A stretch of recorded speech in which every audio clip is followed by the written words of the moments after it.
खड़ा है। अभी हम लोग नारायण सरोवर गए थे, गो नवरात्रि महोत्सव पथमेड़ा महाराज जी ने किया था। बड़ा विराट उत्सव था, लेकिन देख करके दया आती थी महाराज। गाय आंत से आंत चिपकी हुई गाय की, भूख के मारे गाय प्राण त्याग रही है, पानी नहीं है। जबकि उस क्षेत्र में गाय दूध की नस्ल वाली गाय है।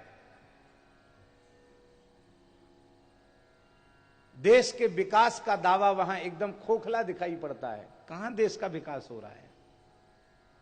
गुजरात की यह हालत। गंदगी तो कचड़े के अंबार लगे हुए हैं, सफाई भी नहीं है। गायों की यह हालत, नारायण सरोवर सूखा पड़ा है। कारण क्या है? कारण यह है कि उस क्षेत्र में गो सेवक समाज वो धीरे धीरे समाप्त हो गया। जिनकी परंपरा में गाय का वध, गाय का मांस खाना पाप नहीं माना जाता, ऐसे लोग बस गए वहां। हिंदू वहां का पलायन कर गया। और वे सब भी गोपालक ही हैं, लेकिन वे गोपालक इस प्रकार के गोपालक हैं कि प्रायः बैल बछड़े जहां नहीं जाना चाहिए वहां देते हैं, और गाय के भी दूध के अयोग्य होने पर जहां नहीं जाना चाहिए वहीं वो चली जाती है। उसी का दुष्परिणाम है बाबा। नर गोवंश के नृशंस हत्या का यह परिणाम है कि उस क्षेत्र में बरसों से अकाल पड़ रहा है। गोचर खत्म है। विलायती बबूर पैदा हो गई है, जिसमें घास भी पैदा नहीं होती। आज भी वह इतना बड़ा क्षेत्र है बाबा कि थोड़ा भारत सरकार ध्यान दे, गुजरात सरकार ध्यान दे, उस क्षेत्र को विकसित करे, तो आज भी नारायण सरोवर के उस क्षेत्र में 10-20 लाख गायों का पोषण प्राकृतिक रूप से हो सकता है।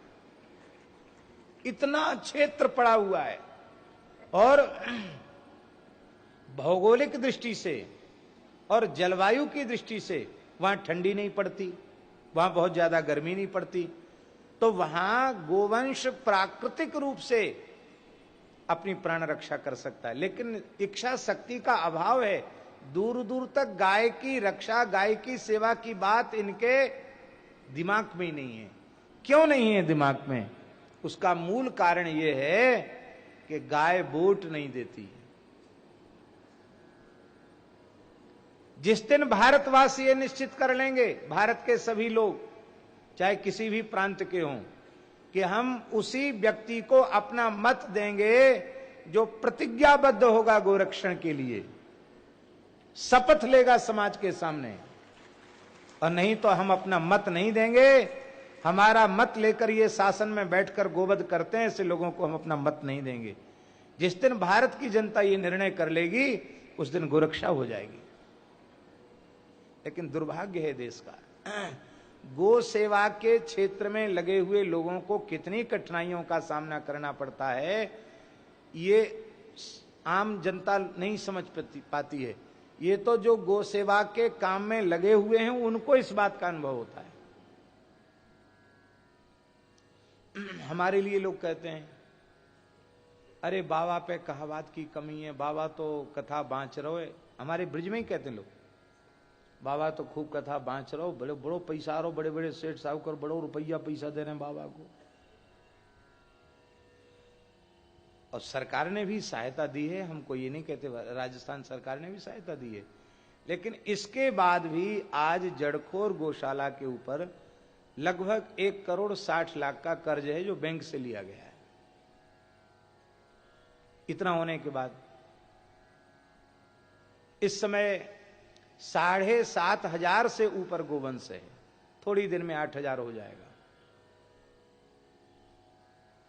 तो कितना खर्च लगता है, हर चीज खरीदनी पड़ती है। ये बात अभी इंद्र जी बैठे, इनके यहां 1,800 गैया, ये अनुभव करते होंगे, आप अनुभव करते होंगे।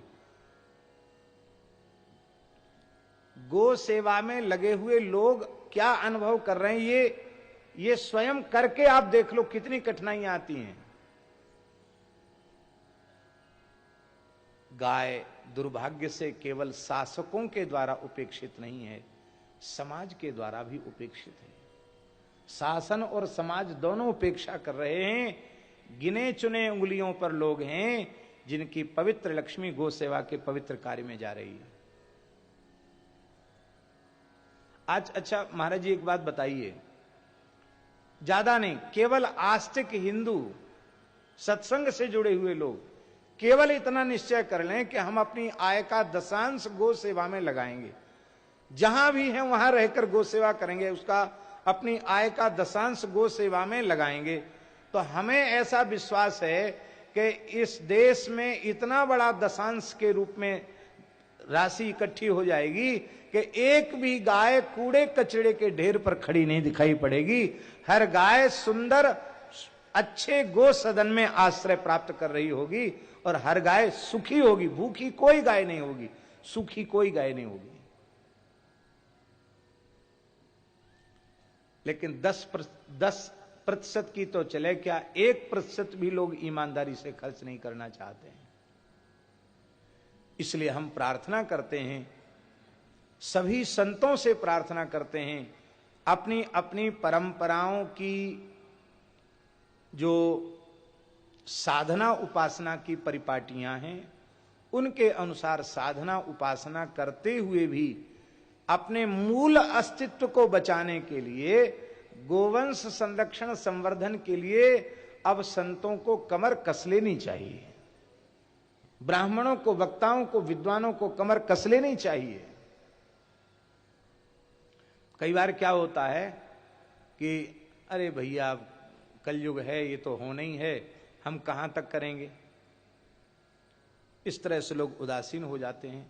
आप खड़े होंगे तो आपके पीछे बहुत बड़ा समाज खड़ा है, वो पीछे नहीं, वो भी खड़ा हो जाएगा, लेकिन आपको खड़ा होना पड़ेगा। और यह बात बिल्कुल पक्की समझ लीजिए, गाय की सेवा कोई मनुष्य नहीं कर रहा है, गाय की सेवा साक्षात गोविंद कर रहे हैं। आज आप बताओ कहां से व्यवस्था जुटती है? भगवान व्यवस्था जुटाते हैं, ठाकुर जी जुटाते व्यवस्था।